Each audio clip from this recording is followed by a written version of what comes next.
The rain hammered down like bullets on broken pavement, and Salvatore Caruso, the man who had signed death warrants with the same hand that now trembled uselessly, pressed his palms against his son's bleeding abdomen at 3:27 in the morning.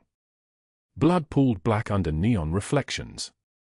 Marco's breathing came in rattles, shallow and irregular, his 23-year-old body folded into the wet pavement like a broken doll, the stab wound opening deeper with each labored exhale.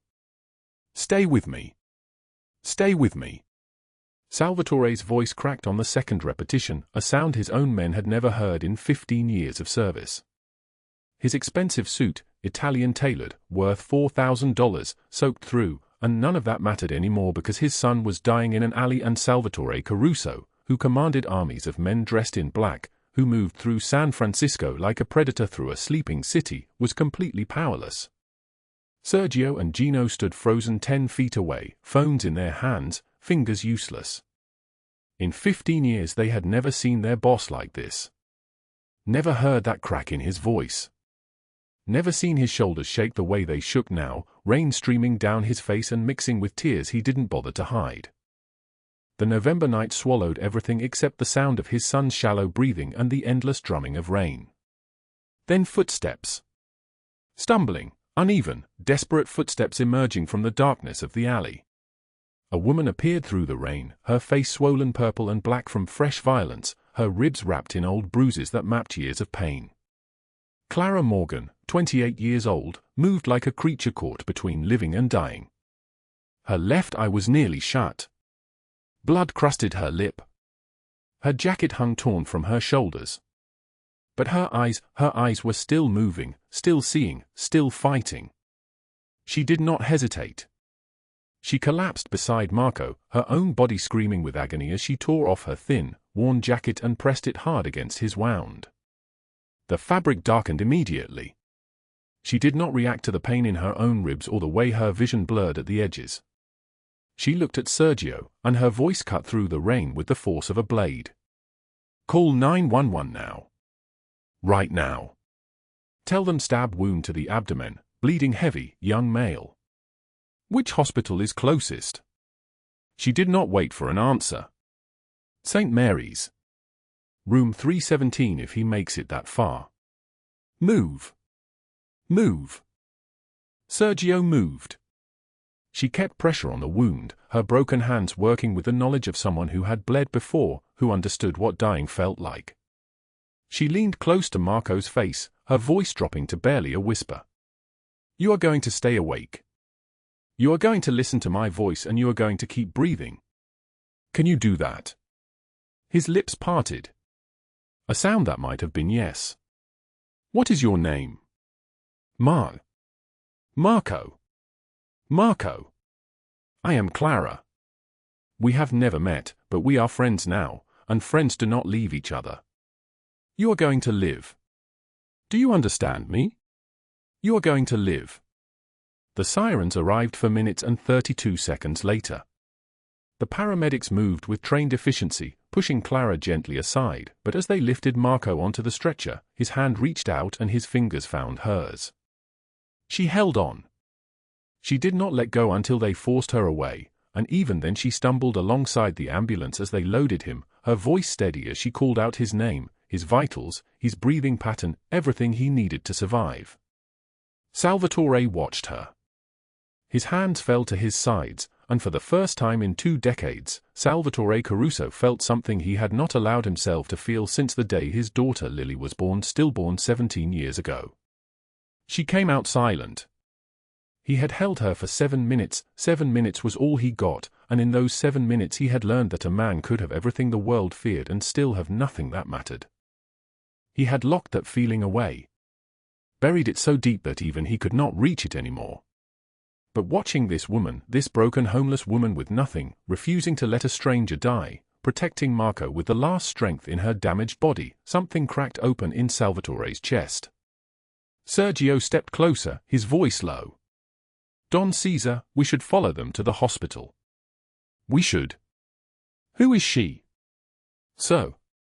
"The woman. Find out who she is. Where she came from. Everything. His voice returned to its normal register, deep and smooth as stone settling. "And Sergio?" Quietly. "No one frightens her. No one approaches her. I want to know her world before she knows she is being watched." Sergio nodded and disappeared into the rain. The ambulance pulled away, lights flashing red against the wet pavement, and Salvatore stood alone in the alley, his suit soaked through, his hand still trembling from the pressure of keeping his son alive, thinking about the moment when that broken woman had looked at him with those fierce, determined eyes and transformed from a ghost into a human being with a will that refused to bend. He did not yet understand that she would change everything. He did not yet know that the man who had put those bruises on her face, Derek Collins, a small-time extortion artist with delusions of power, had just made the most catastrophic mistake of his miserable existence. He did not yet know that she had $2 in her pocket and a backpack with everything she owned in the world. He only knew that she had saved his son's life while standing on the edge of death herself, and that debt was the kind that could never be repaid in money or violence or any currency he understood. Rain continued to fall. The city slept. And in a hospital bed 12 blocks away, Marco opened his eyes in a recovery room, his hand still reaching for the woman who had held it, still seeing her face even after she was gone. What Clara did not yet understand was that the man whose son she had saved controlled half of San Francisco through fear and loyalty and a code written in blood. What she did not know was that gratitude from a man like Salvatore Caruso was not a blessing. It was a cage. It was a knife. It was the most dangerous gift anyone could receive. She only knew that she had done what needed to be done, and she was still alive when the night could have easily killed her. She stumbled toward the emergency room entrance as the paramedics moved away, her ribs screaming, her vision still blurred, thinking only about Derek Collins and the fact that he had found her again, and this time he had tried to do more than just hurt her. This time, he had tried to end her. The hospital doors slid open with a sound like a sigh of relief. And somewhere in the darkness of San Francisco's night, a conversation was happening that Clara Morgan could not hear, a decision being made that would pull her out of the shadows and into the world of the man who would change her life forever. The clock on the hospital wall read 3:52 in the morning. 5 minutes had passed since she saved a life. 5 minutes until everything began to shift. 3 weeks before the night that would change everything, Clara Morgan woke at 5:43 in the morning with her neck bent at an angle that made her shoulder scream. The 2004 Honda Civic had become her home. She lived in this car the way other people lived in apartments. The back seat held her clothes in a cardboard box, the trunk held her books, the glove compartment held her most precious possession, a photograph of her mother taken in 1989, before the cancer, before everything went wrong. November cold seeped through the windows like a living thing. The Greyhound station garage on Mission Street was never truly warm, and at this hour, before the city woke, it was a tomb of concrete and shadows. She sat up slowly, her ribs reminding her of the fights that had put her here, and the fights before those, and the 8 years of learning that love looked like fists when you were unlucky enough to fall in love with Derek Collins. Her hands shook as she counted her money on the steering wheel. $2. For quarters, 2 dimes. Everything she had left after buying half a tank of gas at the Shell station. She did the math in her head the way she had learned to do it, automatic, relentless. Gas for the rest of the week, $5. Food for 2 days, $6. She was short for dollars before the week even started. The Shell station bathroom was fluorescent and cold. She locked the door behind her and moved toward the sink like she was approaching something dangerous. The soap dispenser gave up a tiny gray puddle that barely qualified as soap. The water ran brown for 3 seconds before clearing, and she splashed it across her face, gasping at the shock of cold that seemed to cut straight through to her bones. She kept her eyes closed while the water ran down her neck and soaked the collar of her sweater, a hammer-down gray thing with a hole near the hem that she had not bothered to mend. When she opened her eyes, the woman in the mirror looked like a stranger. The bruises were fading now, the yellow-purple stage that made her look diseased. There was one along her left cheekbone that still ached when she touched it. The one on her shoulder was worse, a map of fingerprints that spread down her spine like a trail of destruction. She wore her sweaters loose and layered, even in spring, because the scars needed to stay hidden. Not for shame. For invisibility. There was a difference. She practiced smiling at her reflection. Mouth corners up, eyes almost closed, the expression that said, "I am fine, everything is fine, I am just a normal person serving you coffee and eggs." She held it for 5 seconds. Then her face collapsed back into its true shape, which was the shape of someone who had been broken and was still deciding whether or not to stay broken. Murphy's Diner sat on Mission Street between a pawn shop and a check-cashing place that loaned money to people who had nowhere else to turn. Clara had learned to recognize the signs of desperation in other people because she saw them in the mirror every morning. The black and white checkered floor had been worn smooth by 50 years of footsteps. Red vinyl booths had duct tape patches holding together the tears. The neon sign in the window, open, flickered in a pattern that was almost hypnotic, a rhythm that had become the heartbeat of her life. Rita, the manager, was 56 years old and had been smoking Marlboros since she was 13. Her voice sounded like someone dragging gravel through a car engine. She paid Clara $8.50 an hour, under the table, no paperwork, no benefits, no protection. Rita did not ask questions about the bruises. Rita did not ask questions about anything. The late shift was 11 at night to 7 in the morning. 8 hours of standing on feet that ached, of pouring coffee that smelled better than it tasted, of smiling at people who looked through her like she was made of glass. Truckers came through at midnight, their hands large and their eyes tired. Insomniacs came at 2 in the morning, people who had stopped sleeping because sleeping meant dreaming, and dreaming meant remembering. People with nowhere else to go came at 3 in the morning, which was the loneliest hour, the hour when the city stopped pretending to be awake and just sat in the dark waiting for dawn. On a good night she made $15 in tips. Most nights were not good. Bernard worked in the kitchen. He was 71 years old and had cooked at Murphy's for 19 years. He moved slowly, with the careful precision of someone whose body had decided to stop cooperating, and he reminded her of her grandfather, the same worn hands, the same gentle eyes, the same habit of humming while he worked. He always made sure her meals were larger than what Rita charged for, slipping her extra bacon or an extra egg, sliding the plate across the pass with a small nod that meant, "I see you, I know what you are going through, you are not truly invisible to me."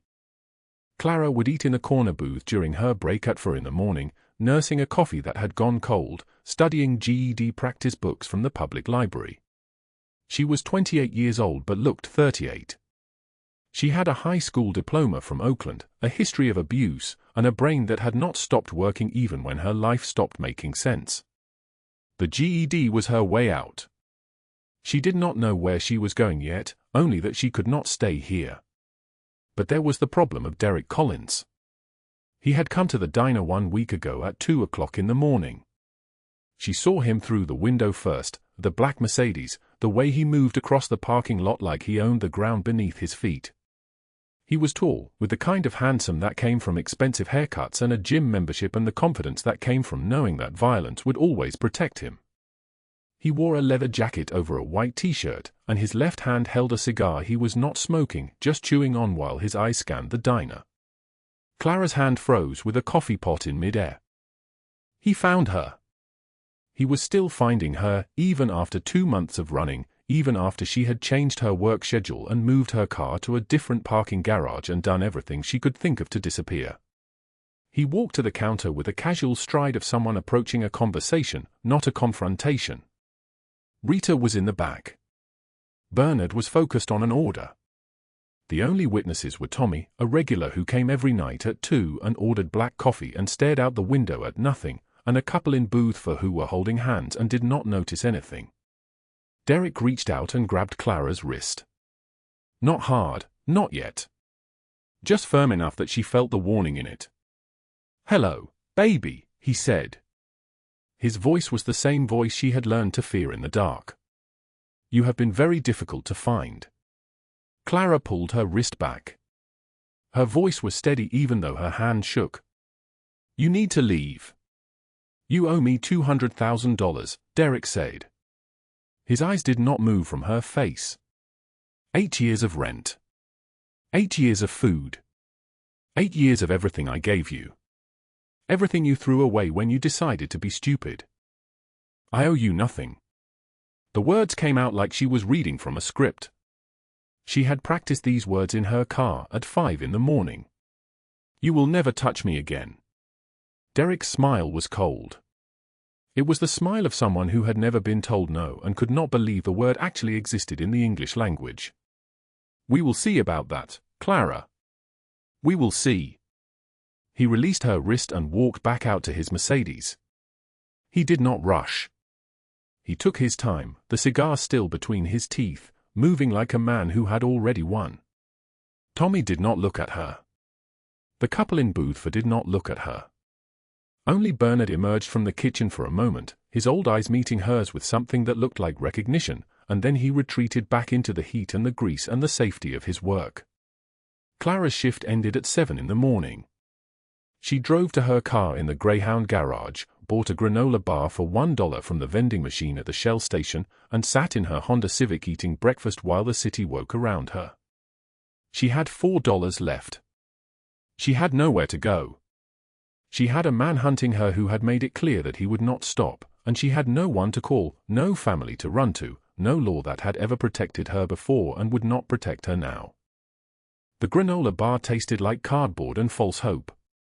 And 3 miles away, in a hospital room filled with machines that beeped and hummed like mechanical prayers, Marco Caruso lay in a wheelchair in the physical therapy ward, his legs useless, his future a landscape of paralysis and anger and the question that had become the rhythm of his existence: why had the universe decided to break him? He did not yet know that a woman was about to save his life. He did not yet know that his father would move mountains because of her. He did not yet know that gratitude, in the hands of a powerful man, was the most dangerous gift in the world. The rain hammered against the hospital window like 1,000 fists demanding entry. Clara Morgan lay in the narrow bed, her ribs wrapped so tight she could barely breathe, her left eye swollen shut, her right hand wrapped in gauze from where she had dragged herself across wet pavement. The antiseptic smell hung in the air, sharp and clinical, a smell that meant safety for the first time in 8 years. She did not yet understand what had changed. She did not yet know that the man sitting in the chair beside her bed controlled more of this city than the law did. Salvatore Caruso was 51 years old but carried the weight of someone much older. His face was scarred from eye to cheekbone, a thin line like a blade had once tried to cut him in half and missed by inches.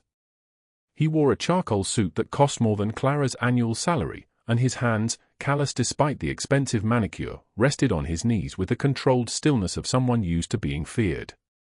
His dark eyes, storm gray at the edges, studied her with an intensity that made her skin crawl and comfort her simultaneously. This was impossible. This made no sense. Clara's voice came out hoarse, fractured. "Where am I?" "Somewhere safe," Salvatore said. His voice was deep and solid like an oath, each word deliberate. "You saved my son's life." Clara tried to sit up. The pain shot through her ribs like lightning. She winced, fell back. "I did not do anything special. Anyone would have." "My trained men froze," Salvatore cut her off, his tone sharp as a blade. 20 years of combat experience and they stood there while my son bled out. "You chose differently."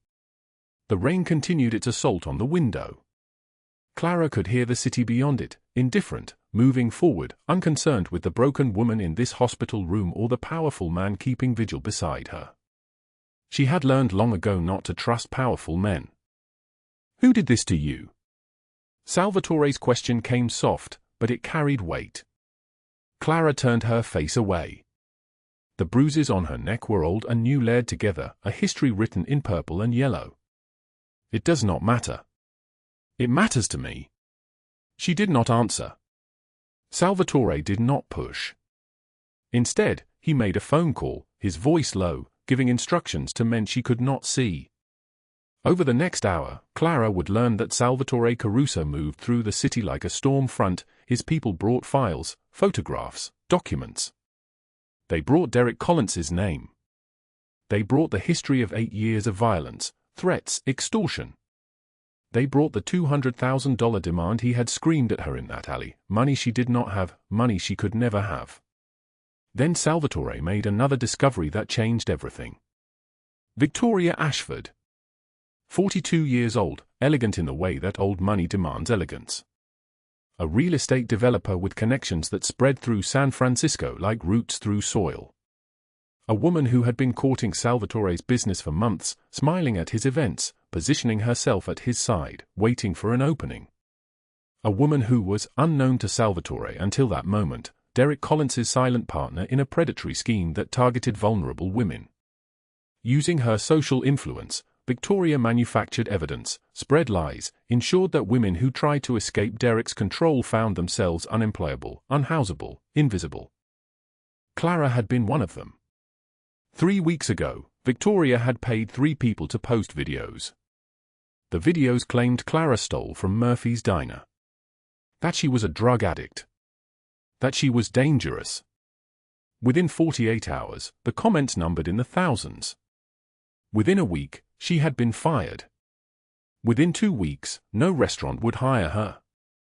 The city had turned against her based on lies Victoria Ashford had paid for. Salvatore now held proof. His jaw tightened. His hands curled into fists, and for the first time in 15 years, Sergio, who had worked for him since before Marco was born, saw something in his employer's face that was not cold calculation. It was rage. Raw, burning, surgical rage. "Tell me everything," Salvatore said to Clara. "Every threat. Every time he hurt you. Every place he made you feel like you were nothing." Clara's voice trembled like a candle in the wind as she spoke. She told him about Derek, about the 8 years of fists mapping across her shoulders and spine, about the scars she hid under worn sweaters. She told him about the night he broke her arm and told her the police would never believe her. About the time he held her head under bathwater while he counted to 10, stopping just before she drowned.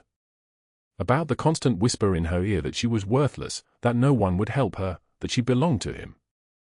Salvatore listened without moving. When she finished, he stood and walked to the window. The rain had begun to lighten. The city below glittered with streetlights reflecting off wet pavement. Somewhere out there, Derek Collins was walking around believing he still had time. Still had power. Still had leverage over a woman who had nothing. "I need to ask you something," Salvatore said quietly, his back to her. "Why did you choose danger for a stranger? Why did you stand between my men and that old cook?" Clara was silent for a long moment. "Because I know what it is like when no one helps. When you scream and the world just keeps moving. When you are so small and so broken that you stop believing anyone will ever choose to see you."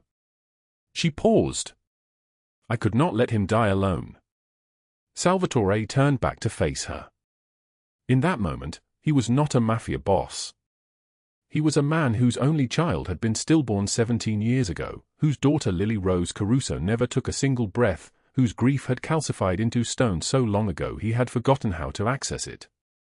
He was a man whose son had been paralyzed 6 months ago, whose paralyzed son had almost bled out in an alley, whose paralyzed son was alive right now because a homeless woman with nothing decided to act. "My daughter was going to be named Lily Rose," Salvatore said. His voice cracked like old leather. "The nursery is still painted the color my wife chose. The crib is still there. I have not spoken her name out loud since the day I buried her." He paused. 17 years. "And you saved my son while bleeding out yourself. You did not know him. You did not know me. You chose to love a stranger anyway." Clara felt tears moving down her face. "That is a beautiful name. Lily Rose. It is beautiful." Salvatore left before she could see him break. Over the following week, Clara remained hospitalized. Her ribs had 2 fractures. Her left eye would take 3 weeks to fully open. She had lost 2 teeth, would need root canals that she could not afford. Every breath was a calculation of pain and necessity. And every single day, Salvatore Caruso came to her room. He brought meals from restaurants she could never afford to enter. He sat in that chair beside her bed and spoke about his son, about Marco, about a child's drawing Marco had made years ago when his mother was still alive, a stick-figure family, his father and mother and himself, all smiling. Salvatore had kept that drawing in his safe for 13 years. Marco carried a copy in his wheelchair. He was 7 years old when his mother died, Salvatore said one afternoon. Rain was falling again outside the window. He asked me if I was going to die too. And I told him no. I told him I would always protect him. Salvatore's hands opened and closed. And 6 months ago, someone stabbed him. My protection was worth nothing. Clara reached out with her good hand. She took Salvatore's wrist. But he is alive. That protection matters. Marco Caruso visited Clara on her 6th day in the hospital. He was 23 years old, intelligent in the way that pain teaches people to be intelligent, kind in the way that loss teaches people to be kind. His wheelchair was expensive, state-of-the-art, but his eyes held the weight of paralysis, the knowledge that his legs would never carry him again, that the future he had imagined was gone, replaced by a landscape of limitation and adaptation. He brought with him a plastic sleeve containing a child's drawing on weathered paper. A family. His father, his mother, himself. All smiling. My father keeps my mother's bedroom exactly as she left it, Marco said quietly. And he keeps Lily's nursery the same way. He sits in that rocking chair sometimes at night when he thinks no one knows. I hear him from my room. He does not cry. He never cries. But he sits there for hours in the dark and he does not make a sound. Clara understood grief the way only people who carry it alone can understand it. She and Marco formed a quiet bond, the kind that forms between survivors. They did not need to say much. They just needed to sit together and understand that the people we love can break us and we continue anyway. On Clara's 10th day, Salvatore came with discharge papers and an apartment key. The apartment was in a safe building in a neighborhood that had not yet been swallowed by the tech boom. 1 month paid. Her choice to stay or leave. He pressed an envelope into her hands, $2,000 in cash, the most money she had ever held. Not charity, he said. Payment for saving my son. You decide what comes next. Clara's hands shook as she took it. She had been counting coins for 8 years. She had been sleeping in her Civic and washing her face under gas station lights. She had been carrying $2 in her pocket, which was all the universe had ever allowed her to keep. And now she held $2,000. But what she did not know was that Derek Collins and Victoria Ashford were making phone calls of their own. They saw Salvatore's involvement as an opening, not a closing. They saw opportunity in Clara's new proximity to power. They were planning something that would force Salvatore to choose between his code and his need for revenge. And in exactly 14 days, the fragile safety Clara had just found would shatter like glass hitting pavement. 2 weeks passed like a held breath. Clara Morgan sat at a small desk in the Mission District Community Center, her GED textbook open to a chapter on American history, when her phone began to vibrate. Once. Twice. A dozen times in succession. She ignored it. She had learned to ignore phones, they brought nothing but bad news. By the time she checked the screen, 300 notifications had accumulated. Her stomach dropped. The video had been posted at 6:22 that morning. 52 seconds long. It showed Clara's face superimposed over images of luxury cars and stacks of cash, while a digitized voice narrated a story that bore no resemblance to her life. Con artist. Gold digger. A homeless woman who seduced her way into a Mafia family's fortune. The comment section was a war zone of vitriol and rage. By noon, the video had been viewed 400,000 times. By evening, her photograph was being shared across Instagram, TikTok, Twitter, her face tagged with slurs, her name becoming a synonym for predator and liar. Every comment section a testament to humanity's capacity for cruelty. Strangers who had never met her were designing elaborate fantasies about what she deserved. Victoria Ashford sat in her high-rise office, watching the view counter climb in real time, a smile playing at the corners of her mouth. She was a woman of precisely 53 years, with bone structure like a knife and blonde hair pulled so tight it stretched the skin of her temples. Her suit cost more than Clara's entire apartment. She picked up her phone and called Derek Collins. His voice answered on the first ring. "It's working." "Better than working," Victoria said. "The organic engagement is exceptional. People want to destroy her. They want it desperately. We gave them permission and they are running with it." Derek laughed, a sound like gravel in a garbage disposal. "Once Caruso sees what his little rescue is costing him socially, he'll cut her loose. We move in, collect what she owes, and disappear before he even knows we were involved." What neither of them understood was that Salvatore Caruso had already seen the videos. He had watched them at 6:51 a.m., exactly 4 minutes after they posted. Sergio had alerted him immediately. The Don had not spoken for 7 minutes. He simply sat in his office, his fingers pressed together, his eyes fixed on the frozen image of Clara's face. "Get me everything," he finally said. "Bank records. Communications. I want to know who uploaded that video and who paid for the distribution algorithm." By 2 p.m. that afternoon, Clara had been asked to leave the community center. The instructor, a woman named Mrs. Chen who had showed genuine kindness, pulled her aside between lessons, her voice soft and apologetic. "I received 3 calls from parents," Mrs. Chen said. "They don't want their children in the same room as you. I'm so sorry. This isn't fair. But I cannot protect you here." Clara nodded. She had learned long ago that fairness was a luxury item, something the wealthy purchased and the poor simply did without. She packed her books and left. The apartment felt smaller when she returned to it. 400 square feet of safety that now felt like a cage. She sat on the bed, a real bed, not a car seat, not a warehouse floor, and watched her phone continue its relentless vibration. Another notification. Another insult. Another stranger's rage. She opened her banking app. $1,847. That was her life in numerical form. Less than 1 month of rent. Nowhere to go. No one to call. The sun was setting when she walked onto the small balcony of her 4th-floor apartment.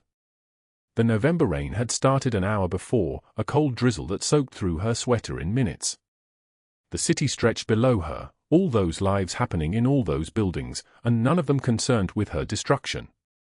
A couple laughed somewhere down on the street. A car horn blared. The world continued its indifference. She gripped the railing. Her fingers were numb, but not from the cold. The numbness came from somewhere deeper, from a place where she had learned to feel nothing because feeling was a luxury she could not afford. 8 years of Derek's fists. 8 years of learning that her body was not her own. 8 years of trying to disappear into herself. And just when she thought she had finally found solid ground, the earth opened up and swallowed her again. The railing felt thin beneath her palms. The distance between the balcony and the street felt like a calculation rather than a distance. How far? For stories. How fast would it be? Almost immediate. How much would it hurt? Not long enough to matter. She leaned forward.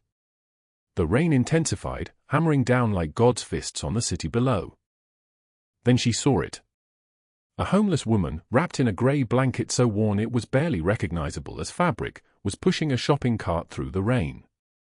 The cart held everything she owned: blankets, a sleeping bag, a few plastic bags of belongings. Beside her, another woman huddled in a doorway, trembling from cold or withdrawal or both.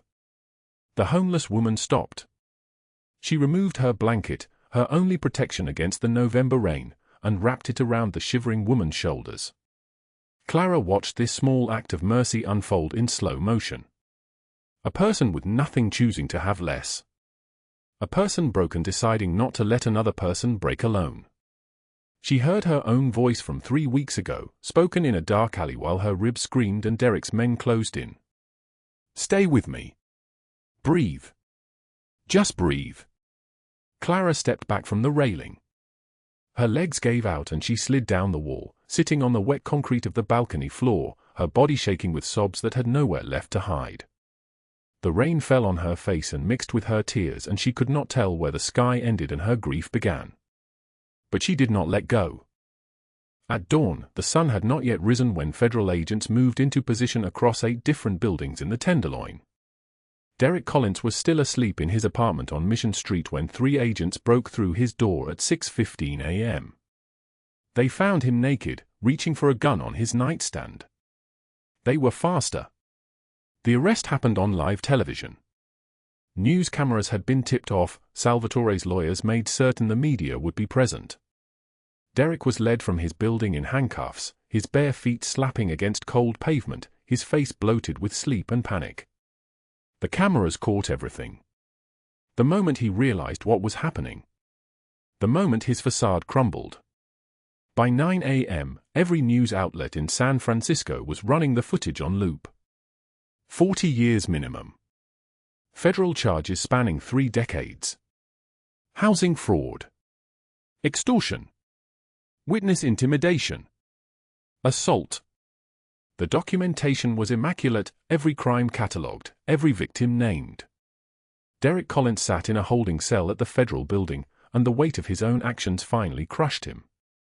He collapsed onto a metal bench and wept like a child, his body convulsing with sobs that had no end point. His hands shook. His mind could not process a future that extended beyond these concrete walls.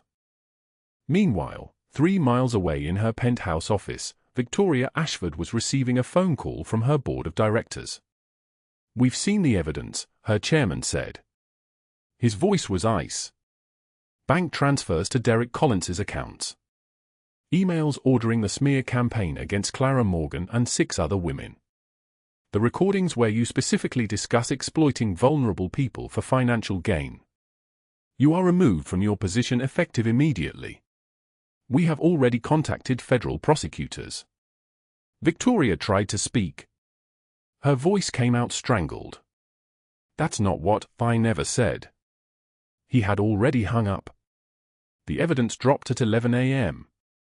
Salvatore's team released everything simultaneously across every social platform, a coordinated strike that flooded the internet before Victoria could mount any defense. The bank records. The emails. The audio recordings of her voice, crystal clear, discussing which women were vulnerable enough to destroy for profit. How she had orchestrated the Clara Morgan smear campaign. How she had done it before to other women, extracting settlements, destroying lives for commissions. Her phone began to ring. And ring. And ring. Former allies called to distance themselves. News outlets called requesting comment. Investors called to withdraw. The real estate empire she had spent 20 years building began to collapse in real time. By 2 p.m., her company's stock had dropped 40%. By 4 p.m., she had been voted out by unanimous decision. By 6 p.m., federal agents were waiting at her penthouse door with an arrest warrant. She sat in a holding cell beside Derek's, though in a different part of the facility. Her designer suit hung wrinkled on her body. Her perfectly manicured nails, French tips that cost $80 every 2 weeks, were torn and broken from her own panic. She scrolled through her phone before they took it away. Every person she had ever called a friend was publicly denouncing her. News anchors were dissecting her crimes with clinical precision. Hashtags were trending with her name followed by words like predator and monster and liar. The life she had constructed so carefully was being dismantled by strangers on the internet at a speed that made her chest feel like it was collapsing inward. 40 years. That was the minimum sentence the federal prosecutor had announced at the press conference. 40 years for conspiracy, fraud, and organized extortion. She had built her entire identity around being untouchable. And now she was about to spend 4 decades in prison learning what it felt like to have nothing at all. The winter rain had stopped. March arrived in San Francisco like a quiet promise, and Clara Morgan walked into the testing center on Van Ness Avenue carrying nothing but a folder and 7 months of studying that had transformed her from a woman who could barely read her own name to someone who could write essays about reconstruction and calculus. Her hands trembled as she filled in the bubbles on the GED exam. Her stomach twisted. Her mind whispered the familiar poison, "You are not smart enough, you are not worthy, you never finish anything." But she kept writing. For hours passed. The pencil moved across paper. And when the proctor handed her the results sheet, Clara saw the number 87, and something inside her that had been broken for 8 years began to mend. She stood in the hallway outside the testing room, holding that certificate like it was made of glass, like it might disappear if she breathed too hard. A woman in the waiting area was watching her, and she asked, "Did you pass?" Clara nodded. Could not speak. The woman smiled and said, "You look like someone who has been fighting a long time." Clara's eyes flooded with tears then, right there in the fluorescent hallway, because it was true. She had been fighting. And she had won something small but real. The bookstore job came in April. North Beach Books, a narrow shop wedged between a coffee roastery and a vintage clothing store, with creaking wooden floors and shelves that climbed toward a pressed tin ceiling yellowed by decades of dust and care. The manager, a woman named Susan who was 53 and wore reading glasses on a beaded chain, had hired Clara on the spot after their interview. "You have that look," Susan said. "Like you need a place that feels safe." It paid $12.50 an hour. Not enough to feel wealthy, but enough, with the help Salvatore quietly ensured, to afford a small studio apartment on Mission Street, not far from the neighborhood where she had slept in her car. The apartment was 300 square feet, with a window facing the fire escape and the street below. The first time Clara stood in it alone, she sat on the hardwood floor and cried so hard her body shook. She furnished it piece by piece from Goodwill and thrift stores. A mattress from a retirement sale. A dresser with mismatched handles. A small table where the legs had been glued back together. An armchair with a tear in the seam that she carefully stitched closed with needle and thread that cost $2. She planted basil and oregano and rosemary in terracotta pots on the fire escape. She painted the walls a soft yellow that reminded her of sunlight. She hung photographs she had cut from magazines, oceans, mountains, empty roads leading somewhere bright. And every night, she locked the door and did not sleep in her car. Salvatore did not visit. Sergio reported to him twice a week, "She is doing well, boss. She goes to work. She studies at night. She is building something." Salvatore would nod, his expression unreadable, and Sergio would withdraw, understanding that his boss needed to process this in the privacy of his own mind. The man who had spent 17 years believing that mercy was weakness was watching a woman rebuild her entire existence without asking for help, without leaning on his name or his protection, and something in him recognized that this was strength of a kind he had never calculated. Clara visited Marco in May. His physical therapy had progressed further than anyone predicted. The doctors said that the paralysis should have been permanent, but Marco's body was teaching itself to move again, neuron by neuron, with a determination that his father had not seen in him since childhood. He showed Clara the drawing again, the one he had kept all these years since he was 6, the stick figure family with his sister's name written in crayon, Lily. "My father said her name last week," Marco told her. His voice was quiet. Out loud. "For the first time since I was 6 years old. I think you did that." I think he reminded him that mercy exists. Clara and Marco became close in a way that surprised them both. Not romantic. Something deeper. Siblings in everything but blood. Marco was 29 and had spent the last 8 years in a wheelchair, and Clara was 28 and had spent the last 8 years running, and somehow they had found in each other a mirror of survival.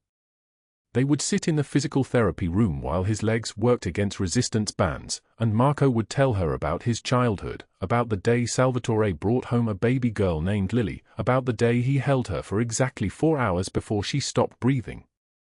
Clara listened. Did not speak.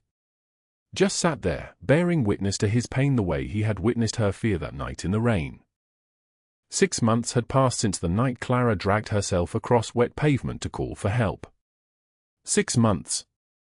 And she was not the same woman who had slept in a Civic with $32 in her possession. She stood with solid ground beneath her feet. She had hope. She had built something from nothing. She was no longer broken. She was becoming whole. July arrived. Salvatore finally came to her apartment, though he did not announce his arrival. He simply appeared at her door on a Sunday evening when the city was turning gold with sunset light, carrying a small gift box wrapped in simple craft paper.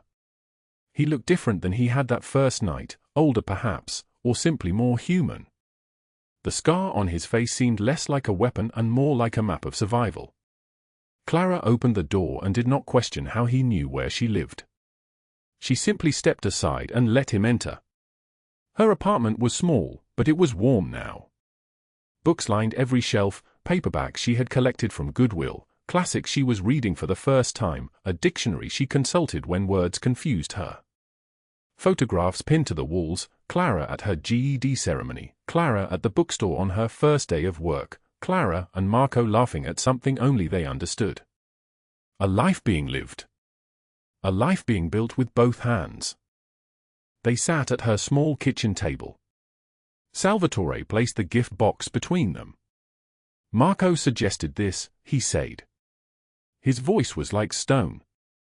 Like something that had been buried for a very long time. Clara opened the box and found a photograph of her GED certificate, matted and framed, next to a gift card to San Francisco City College. $5,000 for tuition. She stared at it, unable to move, unable to breathe. No, she whispered.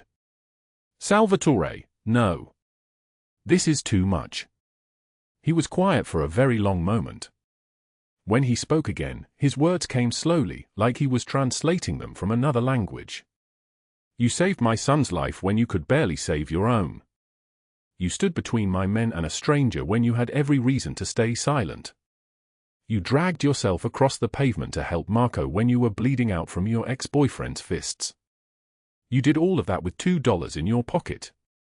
And you never asked for anything in return. He paused. So yes, Clara Morgan. You can accept this. Because you earned it. Clara wiped her eyes. Why did you really come here tonight? The question hung between them like something fragile. Salvatore looked at his hands. Marco survived because you refused to let him die. And for 17 years I have believed that mercy was weakness, that gentleness would get you killed, that the only inheritance worth leaving my son was power and fear. But you taught me something different. You taught me that perhaps mercy is the only inheritance worth leaving after all. That perhaps the strongest thing we can do is choose to save someone when the world expects us to walk away. I came to say thank you. And to tell you that if you ever need anything, anything at all, you call me. Not because you owe me. Because I owe you. Clara stood and walked around the table. She hugged him. Salvatore stiffened, surprised by the contact, and then slowly, his arms came around her. His body was hard as iron beneath the expensive shirt, and he held her like someone learning to hold something precious for the first time.